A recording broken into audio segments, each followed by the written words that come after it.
तो इससे पहले वाली वीडियो में मैंने बताया था कि आप किस तरह से बांग्लादेश से पाकिस्तान का वीज़ा ले सकते हैं, कौन कौन से डॉक्यूमेंट्स लगते हैं, किस तरह से वो डॉक्यूमेंट्स आपने बनाने हैं। तो ये सब कुछ उस वीडियो में मैंने बताया था। तो आज की वीडियो में मैं आपको बताऊंगा कि जब आपका वीज़ा मिल जाता है और आपको वीज़ा मिल जाता है तो उसके बाद आपने टिकट करवानी होती है। तो वो टिकट के कितने पैसे लगते हैं और उसके बाद आप जब एयरपोर्ट में जाते हैं तो एयरपोर्ट में आपसे क्या क्या सवाल पूछते हैं और आपके पास कौन कौन से डॉक्यूमेंट्स होना चाहिए जो लाजमी है। ये डॉक्यूमेंट्स आपने सबसे पहले रेडी करने हैं, उसके बाद आपने टिकट करनी है। दोस्तों सबसे सबसे पहले आपको जो है ना पुलिस क्लियरेंस सर्टिफिकेट चाहिए होता है। ठीक है, ये आपका जो है ना आप जहाँ पे रहते हैं वहाँ पे आसपास में आपका जो थाना है तो पुलिस स्टेशन है, वहाँ पे जाके आपने बोलना है कि मुझे क्लियरेंस सर्टिफिकेट बनाना है। तो वो कैसे मैं बना सकती हूँ, तो वो आपको तरीकाकार भी बताएंगे, कौन कौन से डॉक्यूमेंट्स लगते हैं ये भी बताएंगे और आपसे ये भी पूछेंगे कि आपने जाना कहाँ है, आपने कौन सी कंट्री में जाना है। ठीक है, तो आपने उनको बताना है कि मैंने पाकिस्तान जाना है। ठीक है, तो वहाँ पे वो आपकी जो फीस है तकरीबन लगेगी शायद 400-500 रुपये आपसे वो ले सकते हैं, इससे ज़्यादा नहीं लेंगे। ठीक है, 500 700 800 1000 मतलब इतना ही लेंगे। ठीक है, तो वो आपका जो है ना वो अप्लाई कर देंगे। ठीक है, तो वो जो है ना आपका पुलिस क्लियरेंस सर्टिफिकेट जो है ना ऑनलाइन पे अप्लाई कर देंगे। ठीक है, तो अगर आप ढाका में रहते हैं तो ढाका में आपको जल्दी मिल जाएगा। अगर आप कहीं दूर रहते हैं तो फिर आपको जो है ना ये थोड़ा लेट मिलेगा। इसमें आपका कोई फिक्स टाइम नहीं होता है, 15 दिन भी लग सकते हैं। अगर आप ढाका से दूर रहते हैं तो 20 दिन भी लग सकते हैं, 1 महीना भी लग सकता है, कभी कभी 1.5-2 महीना भी लग जाता है। ठीक है, तो ये फिक्स नहीं है, इसमें टाइम थोड़ा ज़्यादा कम लग सकता है। तो ये आपको बहुत इम्पोर्टेंट है, ये आपको लेके ही जाना है। ठीक है, पुलिस क्लियरेंस सर्टिफिकेट ये अगर आप बांग्लादेश से पाकिस्तान जा रहे हैं तो ये आपके पास होना चाहिए। ठीक है, तो उसके बाद अगर आप फैमिली वीज़े पे जा रहे हैं तो आपके पास मैरिज सर्टिफिकेट होना लाजमी है। ठीक है, बांग्लादेश का जो निकाहनामा है वो आपके पास होना लाजमी है अगर आपके पास फैमिली वीज़ा है। तो अगर आपके पास टूरिस्ट वीज़ा है फिर भी आपको एयरपोर्ट में मसला करेंगे। मैं तो यही कहूँगा कि आप टूरिस्ट वीज़ा लेके कभी जाइए भी नहीं, और टूरिस्ट वीज़ा वैसे भी एम्बेसी नहीं देती है। तो वो आप उसके लिए मतलब कोशिश भी मत करिए। ठीक है, क्योंकि उससे आपको कोई फायदा नहीं है। ठीक है, तो आपको जो है ना फैमिली वीज़ा ही करना है। तो फैमिली वीज़े के लिए मैरिज सर्टिफिकेट, निकाहनामा ये सब डॉक्यूमेंट्स आपको बनाने पड़ते हैं, तब जाके आपका फैमिली वीज़ा लगता है।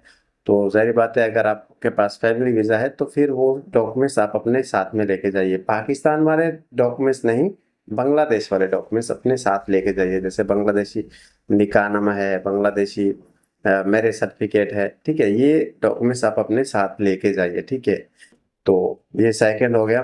तो उसके बाद जो बहुत इंपॉर्टेंट चीज़ है वो मैंने बहुत सी वीडियो में बताई है, इससे पहले वाली वीडियो में मैंने बताई है। तो वीज़ा का जो पूरा प्रोसेस है उससे पहले वाली वीडियो में भी मैंने बताया है कि आपको जो बहुत इंपॉर्टेंट है वो होता है आपके पासपोर्ट पे आपके हस्बैंड का नाम। ठीक है, तो पहले ऐसा होता था बहुत से लड़के निकल गए तो उस टाइम इतना मसला नहीं था, और एयरपोर्ट में भी ऐसे पैसे वगैरह लेके वो मतलब जाने देते हैं। लेकिन सबके साथ ऐसा नहीं होता है, बहुत सी लड़कियां फंस भी जाती है। ठीक है, और जब वो फंस जाती है ना तो फिर उनको उनको पता ही नहीं होता कि इससे फिर इसको ठीक कैसे करना है, क्योंकि उनका पासपोर्ट ब्लॉक हो जाता है। फिर उनका पासपोर्ट ठीक ही नहीं होता, वो कभी भी किसी कंट्री से फिर कभी भी वो किसी कंट्री में नहीं जा सकते हैं जब तक वो अपना पासपोर्ट ठीक नहीं करवाते हैं। तो इसलिए आप अपने पासपोर्ट पे आपके हस्बैंड का नाम लाजमी दीजिए। ये मैं बार बार इसलिए बोल रहा हूँ कि क्योंकि ये मसला बहुत सी लड़कियों के साथ ऐसे होता है।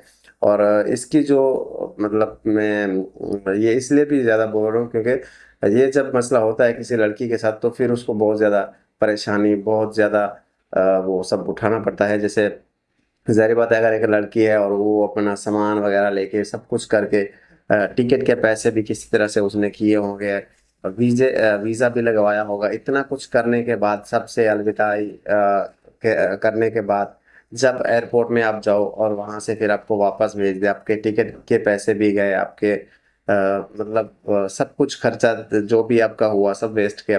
तो इससे बेहतर है आप अपने डॉक्यूमेंट्स सब कुछ ठीक से करके जाइए। ठीक है, तो आपके पासपोर्ट पे आपका हस्बैंड का नाम दीजिए, ये लाजमी है, ये अच्छी चीज़ है। इससे आपको कोई प्रॉब्लम नहीं होगा। अगर नहीं है तो एयरपोर्ट में बहुत बार मसला करते हैं। फिर वो आपका जब पासपोर्ट ब्लॉक कर देते हैं, फिर आपको बोलते हैं कि आप जाइए माली बाग में, ठीक है, माली बाग में एसबी ऑफिस है, वहाँ से जाके आपका पासपोर्ट ठीक करवाइए। वहाँ पे जब आप जाते हैं, वहाँ पे मैं भी जा चुका हूँ, तो वहाँ पे जब जाते हैं तो वहाँ पे आपको सारा दिन बिठा के रखते हैं, ठीक है, सुबह से आप जाएंगे सारा दिन आपको बिठा के रखेंगे। तो वहाँ पे बहुत सारे लोग होते हैं ऐसे जिनके डॉक्यूमेंट्स कंप्लीट नहीं होते, तो उनको वापस भेज देते हैं।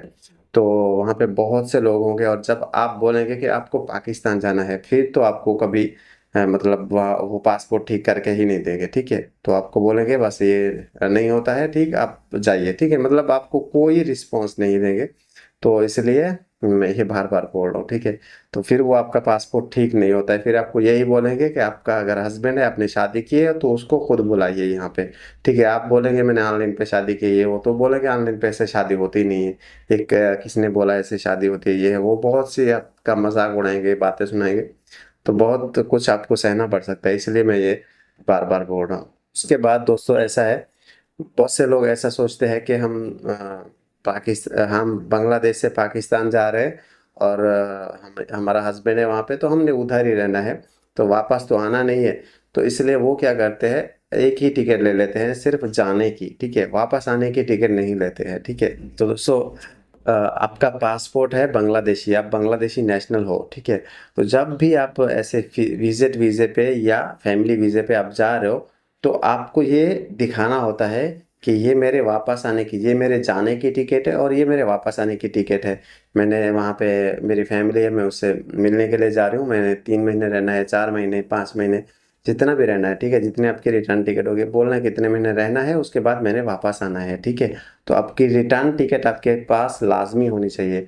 अगर आपकी रिटर्न टिकट नहीं है, तो कभी कभी ऐसा होता है एयरपोर्ट में जब आप बोर्डिंग लेने जाते हैं, तो एयरलाइन आपको बोर्डिंग नहीं देती है, क्योंकि आपके पास रिटर्न टिकट नहीं है, क्योंकि आपके पास रिटर्न टिकट नहीं है, या आपको इमिग्रेशन में रोक लेंगे कि आपके पास रिटर्न टिकट क्यों नहीं है, ठीक है।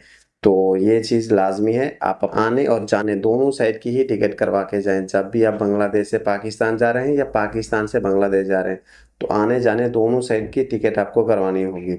हाँ, इसमें एक चीज़ मैं आपको फिर इसमें एक चीज़ है, आप कर सकते हैं, आपने टिकट आने जाने दोनों साइड की ही लेनी है, ठीक है। लेकिन जब आप पाकिस्तान पहुंच जाते हैं, पाकिस्तान आप जब पहुंच जाते हैं, तो आपने पहुंचने के बाद अपनी जो रिटर्न टिकट है उसको कैंसिल करवाना है, ठीक है, उसको रिफंड करवाना है, ठीक है। फिर आपको कुछ ना कुछ पैसे मिल जाएंगे, ये नहीं है कि आपको आधे पैसे मिल जाएंगे या टिकट के पूरे पैसे मिल जाएंगे, ऐसा नहीं होता है। लेकिन वो आप जो कंपनी होती है जिससे आपने टिकट ली है, तो वो अपना टैक्स वगैरह सब कुछ काट के फिर आपको कुछ ना कुछ रिफंड करते हैं, तो कुछ ना कुछ आपके पैसे रिफंड हो जाएंगे। लेकिन इस तरह से टिकट आपको दो ही लेनी है, ठीक है।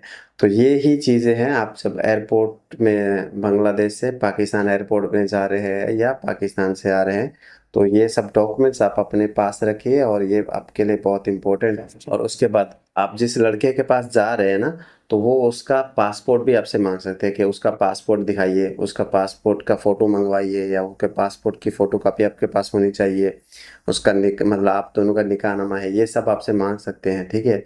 तो ये सब डॉक्यूमेंट्स आपके पास होना चाहिए। उसके बाद आपसे जो सवाल करेंगे इमिग्रेशन में, यही सवाल होते हैं कि आप कहाँ जा रहे हैं। आप बोलेंगे मैं पाकिस्तान जा रहे हो, तो पाकिस्तान किसके पास जा रहे हैं, तो आप बोलेंगे मेरा हस्बैंड है वहाँ पे, बोले हस्बैंड कैसे है, तो आप बोलेंगे मेरी शादी हुई है, उनसे बोलेंगे कैसे शादी हुई, आप बोलेंगे ऑनलाइन पे ऐसे शादी की है। तो वो अगर कोई अच्छा बंदा बैठा है तो शायद आपको पार कर दे, तो अगर ऐसा नहीं है तो फिर वो आपको वहाँ से जो है ना रोक लेंगे, और आपको पुलिस के पास भेज देंगे कि वे वो पुलिस वाले आपसे वेरिफिकेशन करेंगे कैसे शादी हुई, अ, मतलब बहुत से कुछ आपसे मांगेंगे, शादी कैसे हुई, ऑनलाइन पे ऐसे शादी नहीं होती है। आपसे बोल आपको ये भी बोल सकते हैं, आपकी फैमिली को फ़ोन लगाओ, आपकी माँ को, बहन को, भाई को फ़ोन लगाओ, हम उनसे बात करते हैं, या आपकी शादी की फ़ोटो दिखाओ हमें। तो इस तरह के सवाल आपसे कर सकते हैं, ठीक है।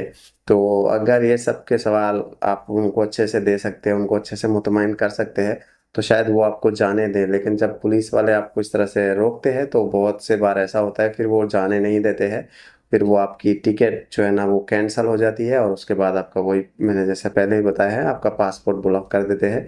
तो उसके बाद जब तक आपको एसबी ऑफिस से पुलिस क्लियरेंस वहाँ से करवा के, एसबी ऑफिस से आप आपका पासपोर्ट ठीक नहीं करवाते हैं, तब तक आप जो है ना फिर एयरपोर्ट से नहीं जा सकते।